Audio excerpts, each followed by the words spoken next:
My mother-in-law told my husband to leave me, saying she's not good enough for our family. I smiled and walked away when she discovered I owned everything she had schemed for. It was already too late the moment my mother-in-law ruined her son's life, came wrapped in pearls and a glass of expensive champagne. It was a warm Sunday afternoon, and I was clearing the table after a family brunch when she leaned in, her voice a practiced whisper honeyed with faux concern. "Claire, dear, let's not drag this out. You need to leave my son." I froze the silverware in my hands, suddenly felt heavier across the room. My husband Daniel laughed at something his father said, utterly unaware of the bomb his mother had just dropped in our kitchen. "You've had your fun," she continued, smoothly adjusting the diamond bracelet on her wrist. "But you must see it, don't you? You're not the right fit for our family, not good enough." I had heard it before, the subtle jabs at my upbringing, the veiled insults about my lack of sophistication, the way she always managed to introduce me as Claire, Daniel's wife, never acknowledging me beyond that. But today she wasn't hiding behind careful wording. Today she was making her move. "You don't have the right background," she pressed on. "No prestigious family name, no valuable connections. A woman like you only holds a man like Daniel back." I exhaled slowly, setting the plates down with precision. She mistook my silence for submission. "Don't look so surprised, dear." She continued, a condescending smile curling her lips.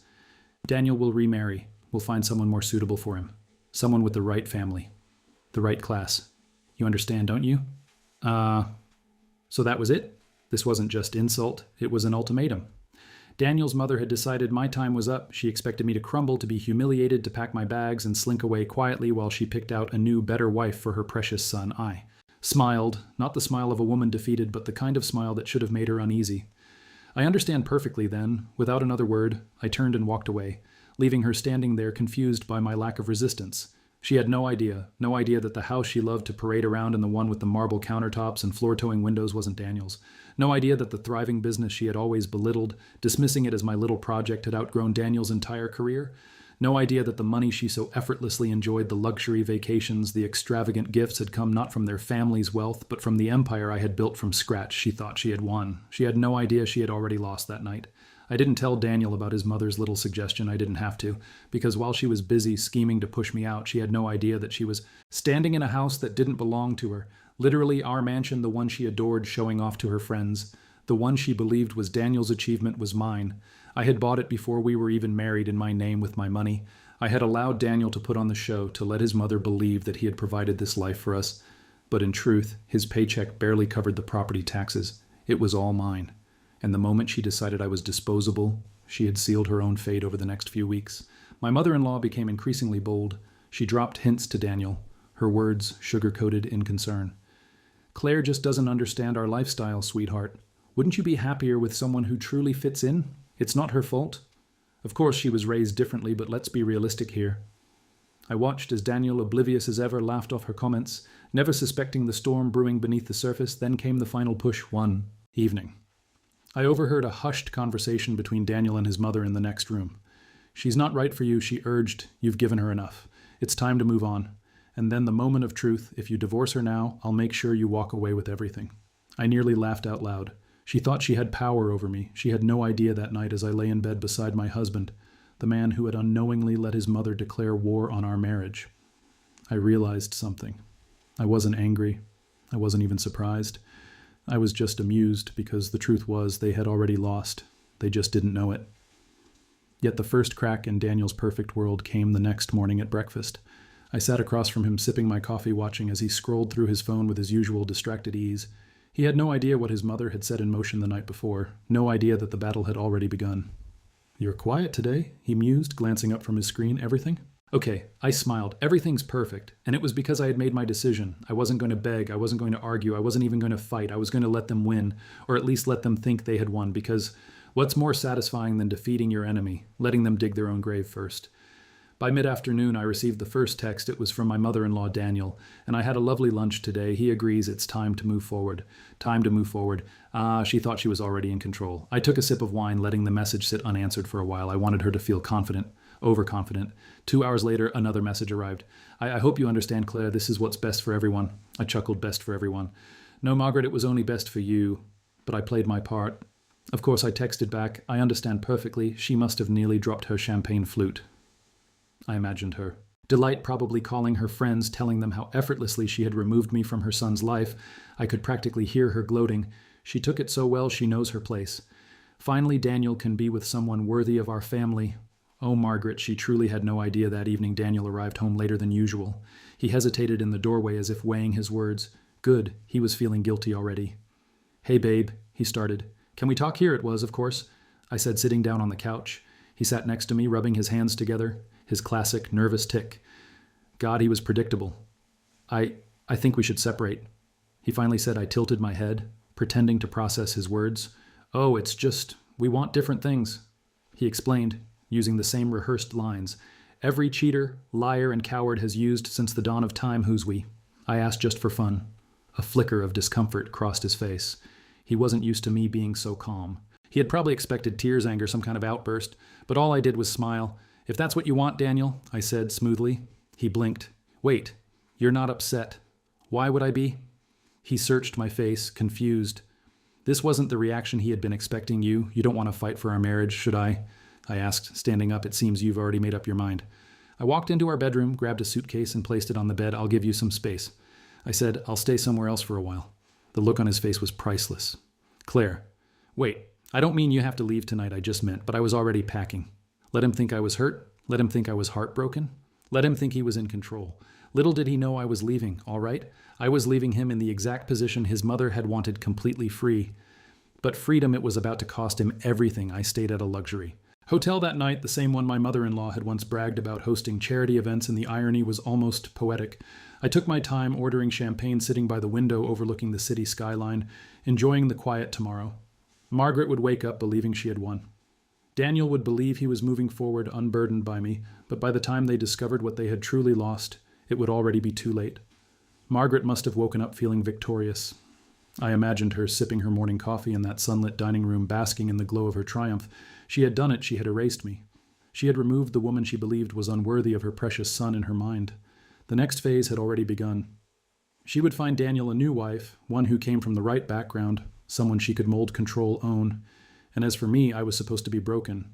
Miserable, a cautionary tale of what happens to women who forget their place. I smiled at the thought she had no idea that while she was basking in her victory, her world was about to crumble. That morning, Daniel learned his first hard lesson.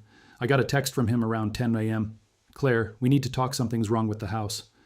I didn't reply by noon. My phone buzzed again. Why is the bank saying my name isn't on the mortgage? Call me. Ah, there it is. It had taken him less than 24 hours to realize what he had truly lost. But I wasn't done yet. I let the messages pile up. His confusion turning to frustration, then panic at 3:00 p.m. My lawyer sent me a simple text. He called, "He's realizing the truth. Let me know when you want to respond." Not yet, let him stew. It wasn't until the following evening that Margaret herself became aware of the disaster. I was in my hotel room enjoying a quiet dinner when my lawyer forwarded me another message. Margaret just called, "She's furious. She claims there's been a mistake." I could almost hear her shrill voice. "What do you mean, my son's name?" "Isn't on the house." She must have insisted it was an oversight, a paperwork error. After all, in her mind, everything Daniel had must belong to him, except it didn't. Not the house, not the investments, not even the business she had mocked for years. I took another sip of wine. She would soon learn that the real mistake had been underestimating me. By the time Daniel and his mother demanded answers, I was ready.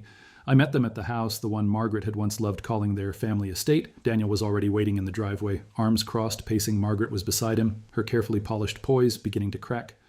"Claire," Daniel said, "we need to talk." "Do we?" I said, stepping out of the car with slow, deliberate ease. "Yes," his mother snapped. "There's been a mistake. The bank is saying, this house is in your name." "That's not a mistake," I replied smoothly. Silence. Margaret blinked as if trying to comprehend words she had never imagined. "Hearing, but that doesn't make sense." Daniel said, a touch of desperation creeping into his voice. "I thought you thought what I asked, tilting my head, that you owned this house, that we owned it." I let the words sink in. "Daniel, this house was never yours." Margaret's face drained of color. "No," she said quickly. No. That's not possible. That's reality," I finished for her. Daniel stared at me, shaking his head. "But we lived here together, and I let you." "You," I said simply. A beat of silence, and then Margaret did what she always did when things didn't go her way. She got angry. "This is ridiculous." She spat her voice. "Rising, you are nothing without my son. You had nothing before him. I had everything before him." I corrected my voice. Calm, and I still do. Daniel exhaled sharply, dragging a hand through his hair. I could see the realization beginning to dawn. This was bigger than just the house. "Claire," Daniel said, voice softer now. Let's talk this through. Maybe we can work something out. I smiled. Oh, Daniel, I said lightly. We already did. That's why you signed a prup. Margaret gasped. Daniel froze, and just like that, I watched their world shatter. I turned to leave, but not before dropping one last truth. You wanted to be free of me. I said, well, congratulations. You got exactly what you wanted. And with that, I walked away, leaving them standing on my property, realizing far too late that they had gambled and lost everything. Margaret stood frozen, her carefully curated world crashing down around her. Daniel, meanwhile, was in pure disbelief. His face was pale, his mouth slightly open as if he was struggling to process the words I had just spoken. Claire, we can fix this, he finally said. I almost laughed. Fix what I asked, your mother's little scheme, the way you went along with it, or the fact that you thought you could just walk away and keep everything I built. Margaret stepped forward, fury radiating from every pore. You tricked him, she hissed. You manipulated my son into signing that prenup. I tilted my head, letting the weight of her words hang in the air. Tricked, I echoed. You mean the prenup that Daniel signed willingly, the one that legally protects my business, my assets, and my property. Daniel opened his mouth to speak, but I held up a hand. Tell me, Daniel, I said, did you even read it? Or did you just assume, like your mother, that none of this would ever matter? Silence that told me everything I needed to know. Margaret's breath came quick and sharp. She wasn't just furious, she was panicking. This is wrong, she spat. You're being spiteful, you're tearing this family apart out of pure pettiness, am I? I said, my voice smooth as silk. Or are you just angry that the game you started didn't end the way you planned? Margaret's face turned a deep shade of red. You were never good enough for this family. She snapped. I took a step forward, meeting her glare head on. And yet I said softly, it's still my name on the deed. The air between us crackled for the first time in her life. Margaret was powerless and she knew it. I turned to leave, but Daniel grabbed my wrist gently but desperate. Claire, please, I paused, looking down at his hand. A year ago, that touch would have meant something, but now it was nothing more than the final grasp of a drowning man. You don't have to do this, he said. I made a mistake, okay? I let my mom get in my head, but we can fix this. I studied him for a moment. The man I had once loved, the man I had built a life with. But that man didn't exist anymore, or maybe he never had. You don't get to play the victim. Now, Daniel, I said, my voice calm but firm, not after everything, not after you chose her over me. Daniel swallowed hard. I was an idiot. He admitted, yes, I agreed you were. He flinched at my bluntness. Margaret let out an indignant noise, as if she couldn't believe I was speaking to her son that way. I ignored her. You and your mother wanted me gone, I said, and I gave. You exactly what you asked for, so tell me, Daniel, why aren't you happy? He looked away. Shame settling in his features. I didn't need to hear his answer. I already knew it. You think this is over. Margaret seized. I turned to her. It is over, I said simply. You just don't want to accept it. This house was supposed to be Daniel's. She cried, but it never was, I corrected, and neither was anything else you thought you were entitled to. Margaret was trembling now. She had spent years believing she was untouchable, that she could manipulate and control those around her. But standing there in the driveway of a house that wasn't hers, she finally understood she had lost, and worse, she had never been in control to begin with. I didn't stay to hear Margaret's last desperate attempts to save face. I didn't care anymore as I walked to my car. I felt something I hadn't in months. Relief. I wasn't just walking away from Daniel. I wasn't just walking away from Margaret. Was walking away from all of it, from the quiet belittling, from the manipulation, from the constant battle to prove my worth to people who were never worthy of me. I was free and they were trapped. Daniel stuck with the consequences of his choices. Margaret powerless in the empire she had tried to steal, and me, I was just getting started. Margaret wasn't the type to accept defeat quietly. 2 days after I walked away from her and Daniel, I received a message, not from Daniel, from her. You may have the house, but don't think for a second that you've won. My son will recover. He will find someone better, someone who actually belongs in this family. Enjoy your lonely little empire while it lasts. I smiled as I read it. Oh, Margaret, still clinging to the illusion of control. She still believed Daniel had something to recover from. She still thought I had lost. She was about to learn the truth the hard way. I ignored Margaret's message. I had no reason to respond, but life has a funny way of delivering karma without my help. A week later, a mutual friend, one of the few who had stayed neutral throughout the ordeal, reached out. You won't believe what's happening.